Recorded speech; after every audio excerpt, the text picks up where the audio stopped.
सर्वप्रथम मी आपल्या सर्वांना आणि आपल्या मार्फत महाराष्ट्राच्या आणि देशातील सर्व नागरिकांना भारतीय प्रजासत्ताक दिनाच्या खूप खूप शुभेच्छा देतो। आमची लोकशाही आणि आमचा प्रजासत्ताक चिरायू हो अशी ईश्वरचरणी प्रार्थना करतो। आणि ज्यांनी या भारताला सर्वोत्तम असं संविधान दिलं त्या भारतरत्न डॉक्टर बाबासाहेब आंबेडकर आणि संविधान सभेच्या सर्व सदस्यांच्या प्रती विनम्र कृतज्ञता व्यक्त करतो।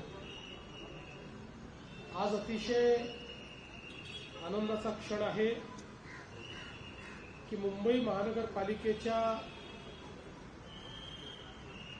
अग्निशमन विभागामध्ये नव्यानेच एक अतिशय ऐतिहासिक आणि ज्याला जुनं मूल्य प्राप्त आहे अशी एक अग्निशमन गाडी, एक अग्निशमन वाहन टर्न टेबल शिडीसह पुन्हा एकदा समाविष्ट झालंय। 1937 साली लेलँड कंपनीने इंग्लंडमध्ये तयार केलेलं हे वाहन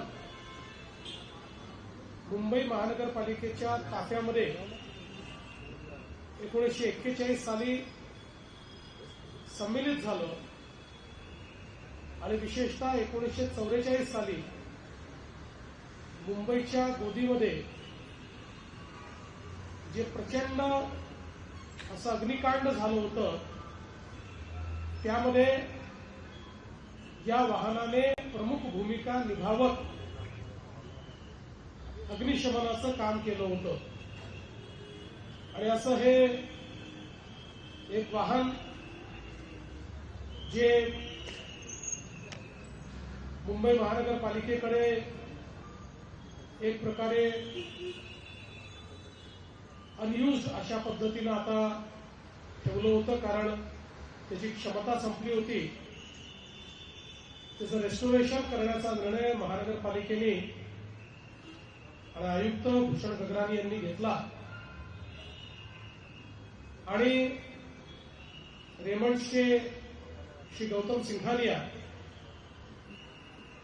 जे विंटेज कार करता ओळखले जातात, ज्यांनी विंटेज कारचं एक अतिशय भव्य असं म्युझियम तयार केलेलं आहे, त्यांनी हे आव्हान स्वीकारलं आणि मुंबई अग्निशमन दलाच्या सोबत कार्य करत 1937चं हे वाहन पुन्हा सुस्थितीत आणलं आणि आज ते उपयोगात येऊ शकेल अशा पद्धतीनं त्याचं संपूर्ण रेस्टोरेशन करण्यात आलेलं आहे। 1937 साली टर्न टेबल पद्धतीची शिडी हे कदाचित त्यावेळेचं तंत्रज्ञानाचं एक अभूतपूर्व अशा प्रकारचा आविष्कार असेल, तो आज पुन्हा एकदा नव्या स्वरूपात आपल्या समोर सामील झालेला आहे। मुंबई महानगरपालिका आणि बृहन्मुंबई महानगरपालिकेचं अग्निशमन दल हे देशातच नाही तर जगातलं एक अत्यंत आधुनिक अशा प्रकारचं दल म्हणून प्रसिद्ध आहे। कुठल्याही आपत्तीच्या वेळी वेळेवर पोहोचणे आणि उत्तम अशा प्रकारचं कार्य त्या ठिकाणी करणे। अनेक वेळा आपण बघितलंय की अग्निशमन दलाच्या अधिकाऱ्यांनी, जवानांनी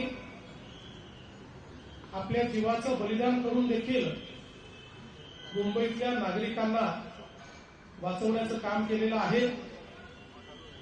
आणि अशा प्रकारचं जे दल आहे त्या दलाचा इतिहास आणि त्याचं संवर्धन हे देखील अत्यंत महत्वाचं आहे। आणि त्या इतिहासाचाच भाग असलेलं जी काही ही एक अग्निशमनची गाडी आहे तिचं रेस्टोरेशन हे मला असं वाटतं अत्यंत महत्वाचं अशा प्रकारचं कार्य आहे. आणि म्हणून मी रेमंड्सचे प्रमुख श्री गौतम सिंघानियाजी यांचे मनापासून आभार मानतो आणि त्यांचं अभिनंदन करतो की त्यांनी एक अतिशय उत्तम कार्य या ठिकाणी आपल्याला करून दाखवलं. बृहन्मुंबई महानगरपालिकेचे आयुक्त भूषण गगरानी, अग्निशमन विभागाचे आपले प्रमुख, आपले सर्व वरिष्ठ अधिकारी यांचंही मनापासून मी अभिनंदन करतो. आणि मला असं वाटतं की अशा प्रकारचे जे काही जुने इक्विपमेंट्स आपल्याकडे असतील टप्प्याटप्प्यानं त्याचं रेस्टोरेशन करून त्याचंही आपल्याला म्युझियम कसं तयार करता येईल असा प्रयत्न आपण पुढच्या काळामध्ये निश्चितपणे करूया. आज त्यासोबत पद्मश्री मिळालेल्या श्रीमती डॉक्टर फर्नांडिस यांचंही आपण स्वागत केलेलं आहे. त्यांनी केलेलं कार्य, त्यांचं रुग्ण आणि समाजसेवेचं कार्य हे इतकं चांगल्या प्रकारचं आणि अखंडित राहिलं आहे की भारत सरकारने कालच त्यांना पद्मश्री दिली. आणि म्हणून आज महानगरपालिकेच्या माध्यमातून त्यांचंही आपण अभिनंदन केलेलं आहे. मी त्यांनाही मनापासून शुभेच्छा देतो, त्यांच्या पुढच्या कार्यालाही शुभेच्छा देतो.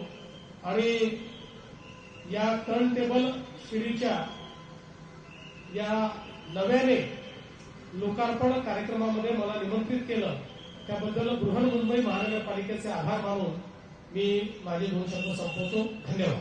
देवेंद्र जी, आज टर्न टेबल सीढ़ी का जिस तरीके से लोकार्पण किया है, कितनी इम्पोर्टेंट है. 2008 में जब आतंकी हमले में एसपीजी को आने, एनएसजी को आने में देरी हुई थी, उस समय में भी फायर ब्रिगेड के कर्मचारियों ने वहां पर काफी जान बचाई. आज मुझे बहुत खुशी है कि हमारी बृहन्मुंबई महानगरपालिका का जो अग्निशमन विभाग है, फायर ब्रिगेड विभाग है, इस विभाग ने 1937 में जो एक टर्न टेबल इस प्रकार की फायर फाइटिंग की एक गाड़ी जो तैयार हुई थी, इंग्लैंड में लेरेंड कंपनी ने उसको तैयार किया था. और 1941 में ये फायर ब्रिगेड की गाड़ी बृहन्मुंबई महानगरपालिका के फ्लीट में दाखिल हुई थी. 1944 में जो गोदी में सबसे बड़ा अग्निकांड हुआ था, उस समय इसी फायर ब्रिगेड की गाड़ी के माध्यम से वहां पर आग पर काबू पाया गया था और इसने बहुत अहम भूमिका उस समय निभाई थी. कुछ काल के बाद नई टेक्नोलॉजी के आने के बाद, नई प्रकार की गाड़ियां आने के बाद इसके कार्य को विराम दिया गया था. लेकिन इतने वर्षों के बाद महानगरपालिका के आयुक्त श्री भूषण गगरानी और फायर ब्रिगेड विभाग ने इसके रेस्टोरेशन का निर्णय किया. और रेमंड्स कंपनी के मालिक श्री गौतम सिंघानिया जी, जिनको विंटेज कार रेस्टोरेशन के लिए और विंटेज कार म्यूजियम के लिए जाना जाता है, उन्होंने इस जिम्मेवारी को स्वीकारा और बहुत अच्छे तरीके से इस 1937 की फायर फाइटिंग के लिए उपयुक्त ऐसी गाड़ी का संपूर्ण रेस्टोरेशन किया. और आज फिर एक बार सेरेमोनियसली हमारी मुंबई महानगर पालिका की फायर फाइटिंग फील्ड में उसको शामिल किया जाता है. मैं ऐसा मानता हूं कि बृहन्मुंबई महानगर पालिका का फायर फाइटिंग विभाग ये देश और दुनिया में अपने कार्य के लिए जाना जाता है और कई ऐतिहासिक पलों पर अपनी जान पर खेलकर भी और कई बार तो बलिदान देते हुए मुंबई को अग्नि के तांडव से बचाने का काम ये हमारे इस फायर ब्रिगेड ने किया है और इसी इतिहास को जतन करने के लिए मैं ऐसा मानता हूं कि आज का एक कदम बहुत महत्वपूर्ण है कि इस इतिहास का साक्षी ऐसी इस गाड़ी को रिस्टोर किया गया है।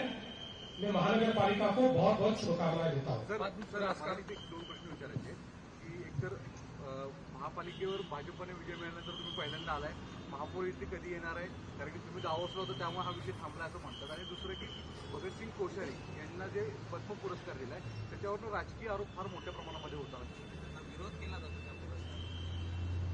भगतसिंग कोश्यारी जी यांचं एकूण जीवन जर आपण बघितलं तर अतिशय समर्पित जीवन जगलेला व्यक्ती म्हणून त्यांच्याकडे पाहता येईल.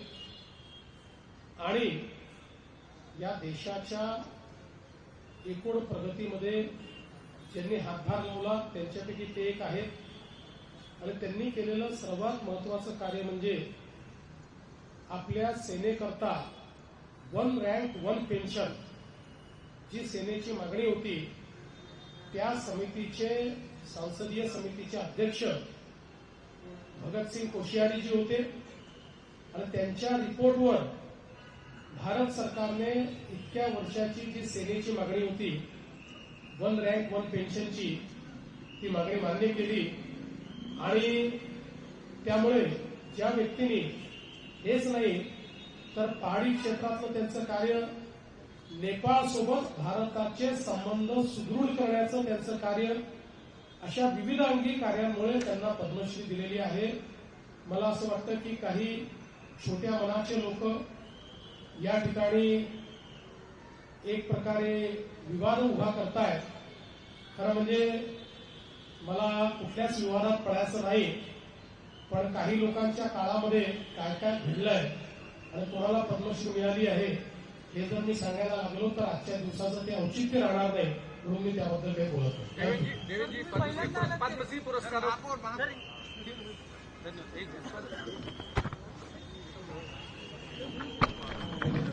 Drop. Why drop?